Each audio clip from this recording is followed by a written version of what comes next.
মহারাজগঞ্জ বাজারে প্রশাসনিক অভিযান, সিল করে দেওয়া হলো একটি দোকান। সাময়িক উত্তেজনায় চাঞ্চল্য।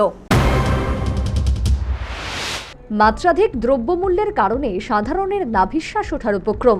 এর মধ্যে একাংশ অসাধু ব্যবসায়ী নিজেদের মর্জি মতো বিভিন্ন সামগ্রীর বাড়তি দাম নিয়ে ক্রেতাদের পকেট কাটছে বলে অভিযোগ। এই অবস্থায় বুধবার সকালে খাদ্য দপ্তর ও সদর মহকুমা শাসকের দপ্তর যৌথভাবে মহারাজগঞ্জ বাজারে বিভিন্ন দোকানে অভিযান চালালো।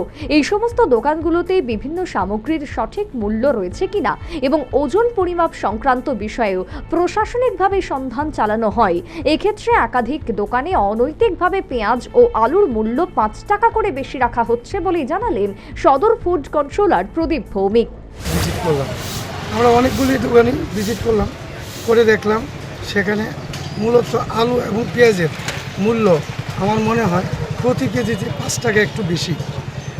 হোলসেল মার্কেটে তারা বলছে যে সোর্সে নাকি তাদের মূল্যটা বেশি, কিন্তু তাদের কাছে প্রয়োজনীয় কাগজপত্র চাইলে তারা এইভাবে কোনো সদুত্তর আমাদের কাছে দিতে পারেনি, কোনো রেকর্ডও আমাদেরকে দেখাতে পারেনি।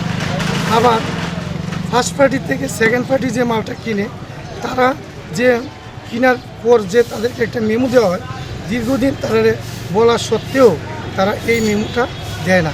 তো এই দুই ফার্স্ট পার্টি সেকেন্ড পার্টির দুই পার্টির ফক্করে পড়ে আসলে সাধারণ ক্রেতাদের একটু অসুবিধার সম্মুখীন হচ্ছে।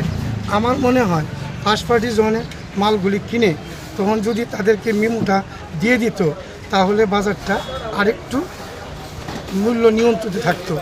এই ব্যাপারে আমাদের মাননীয় খাদ্য অধিকর্তা এবং সদর মহকুমা শাসক অনেকবার আমরা কেন্দ্রীয় স্তরে তাদের সাথে মিটিং করেছি, আমরা বলেছি, কিন্তু আসলে প্রথম যখন করি তখন তারা দেয়। এক্ষেত্রে জনৈক ব্যবসায়ী পাইকারিতে আলু পেঁয়াজ কেনার বিষয়ে সংশ্লিষ্ট মেমো দেখাতে না পারায় এবং দ্রব্যমূল্যর তালিকা সঠিক না থাকায় তার দোকানটি সিল করে দেয়। মাঝে প্রশাসনিক কর্তাদের সাথে ব্যবসায়ীদের সাময়িক বচসা হলেও কোনো অপ্রীতিকর ঘটনা ঘটেনি। বিভিন্ন বাজারে এই ধরনের অভিযান জারি থাকবে বলে জানিয়ে দিলেন সদর food controller Pradip Bhowmik. Bureau report, news vanguard.